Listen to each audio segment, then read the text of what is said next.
الحمد للہ رب العالمین والصلاة والسلام علی اشرف الانبیاء والمرسلین سیدنا و مولانا محمد وعلی آلہ وصحبہ اجمعین اما بعد قال اللہ تبارک و تعالی فی القرآن المجید والفرقان الحمید اعوذ باللہ من الشیطان الرجیم بسم اللہ الرحمن الرحیم یا ایہا الذین آمنوا اتقوا اللہ وابتغوا الیہ الوسیلۃ وجاہدوا فی سبیلہ لعلکم تفلحون۔ اے ایمان والو، اللہ تبارک و تعالیٰ سے ڈرو اور اس کی طرف وسیلہ ڈھونڈو اور اس کی راہ میں جہاد کرو اس امید پر کہ فلاح پاؤ۔ وَلَوْ أَنَّهُمْ إِذ ظَّلَمُوا أَنفُسَهُمْ جَاءُوكَ فَاسْتَغْفَرُوا اللَّهَ وَاسْتَغْفَرَ لَهُمُ الرَّسُولُ لَوَجَدُوا اللَّهَ تَوَّابًا رَحِيمًا فَلَا وَرَبِّكَ لَا يُؤْمِنُونَ حَتَّى يُحَكِّمُوكَ فِيمَا شَجَرَ بَيْنَهُمْ ثُمَّ لَا يَجِدُوا فِي أَنفُسِهِمْ حَرَجًا مِّمَّا قَضَيْتَ وَيُسَلِّمُوا تَسْلِيمًا۔ اور وہ جب اپنی جانوں پر ظلم کریں اور آپ کے حضور حاضر ہوں، اے نبی پاک صلی اللہ علیہ وسلم، اور اللہ تبارک و تعالیٰ سے معافی چاہیں اور رسول ان کے لیے مغفرت چاہیں تو وہ اللہ کو توبہ قبول کرنے والا مہربان پائیں گے۔ اے نبی پاک صلی اللہ علیہ وسلم، آپ کے رب کی قسم وہ ایمان والے ہو ہی نہیں سکتے جب تک کہ وہ آپ کو اپنی جھگڑوں میں حکم نہ بنائیں، پھر جو فیصلہ آپ فرما لیں تو اس فیصلے سے دل برداشتہ نہ ہوں اور اسے دل سے تسلیم کر لیں۔ اللہم رب ھذہ الدعوۃ التامۃ والصلاۃ القائمۃ آت محمدا الوسیلۃ والفضیلۃ وابعثہ مقاما محمودا الذی وعدتہ انک لا تخلف المیعاد۔ وقال النبی صلی اللہ علیہ وسلم اما بعد فإن خیر الحدیث کتاب اللہ وخیر الہدی ہدی محمد صلی اللہ علیہ وسلم وشر الامور محدثاتها وکل محدثۃ بدعہ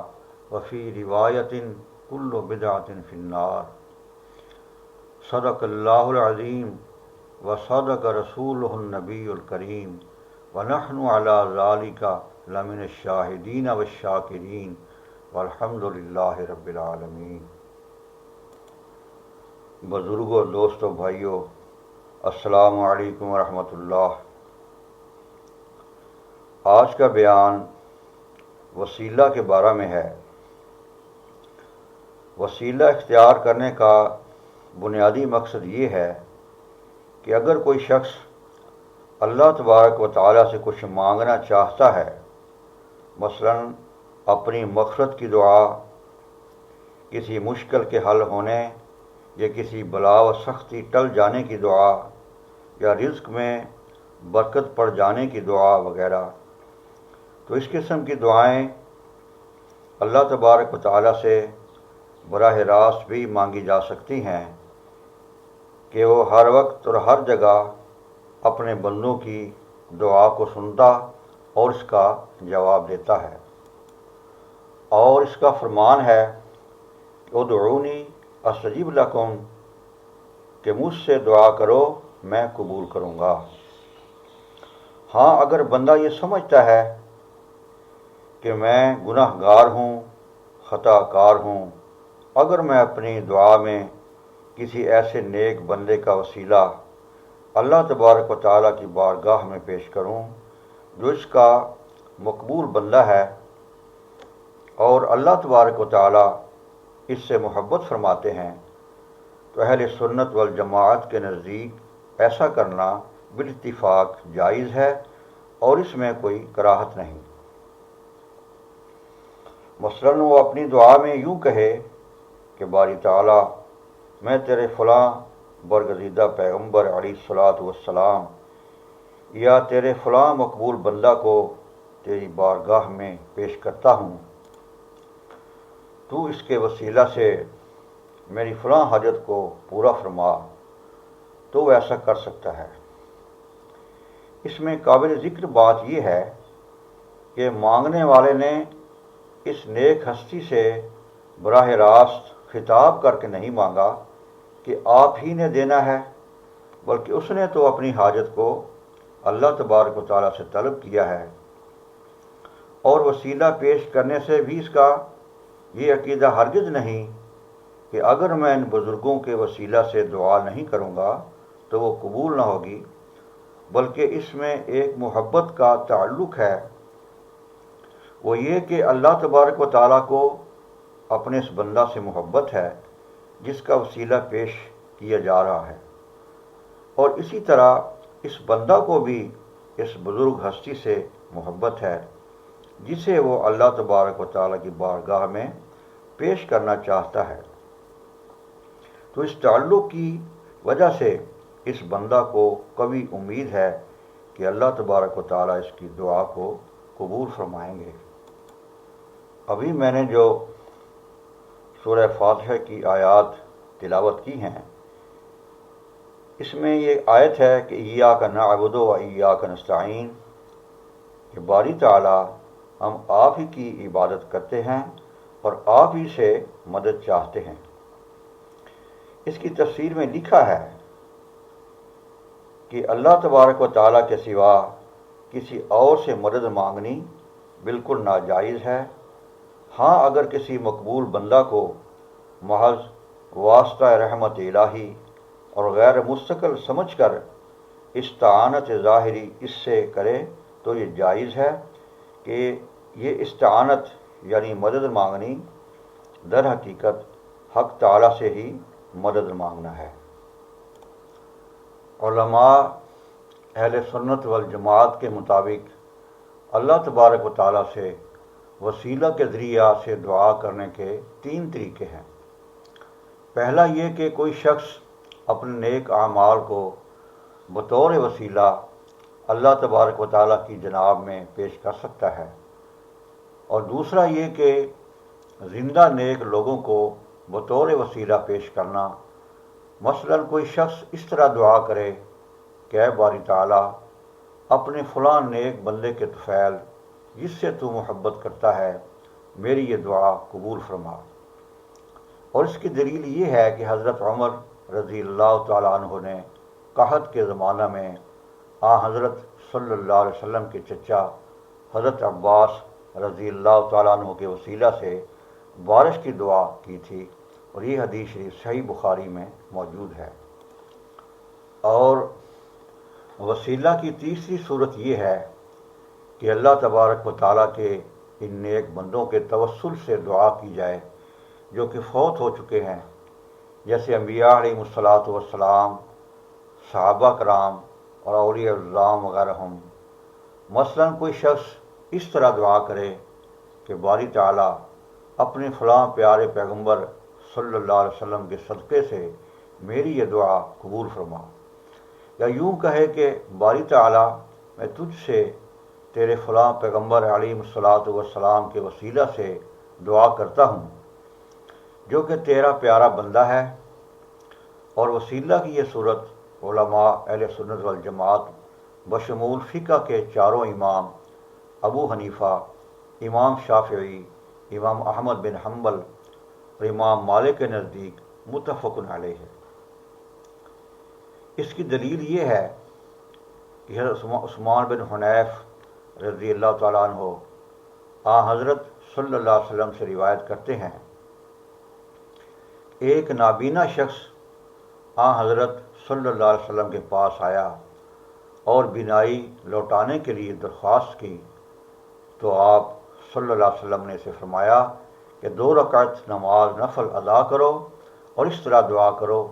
کہ باری تعالیٰ اپنے پیغمبر حضرت محمد رسول اللہ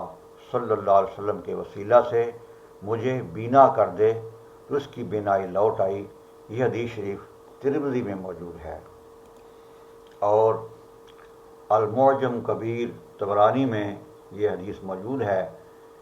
کہ حضرت صلی اللہ علیہ وسلم جب فوت ہو گئے تو انہی صحابی کے پاس ایک شخص آیا، اسے کسی چیز کی حاجت تھی، تو انہوں نے اسے آپ صلی اللہ علیہ وسلم کے وسیلہ سے دعا کرنے کی درخواست کی۔ اور وسیلہ کے پیش کرنے میں قابل ذکر بات یہ ہے کہ یہ ضروری نہیں کہ ہر دعا کے وقت وسیلہ پیش کرنا ضروری ہے،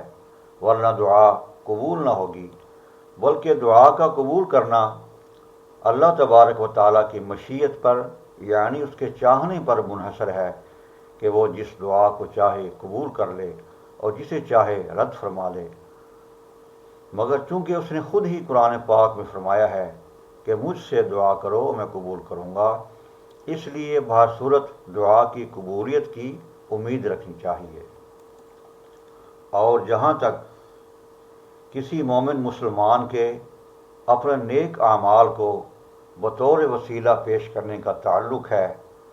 تو اس کی دلیل یہ ہے کہ 3 شخص کسی سفر پر جا رہے تھے، پہاڑی علاقہ تھا، اچانک بارش شروع ہو گئی۔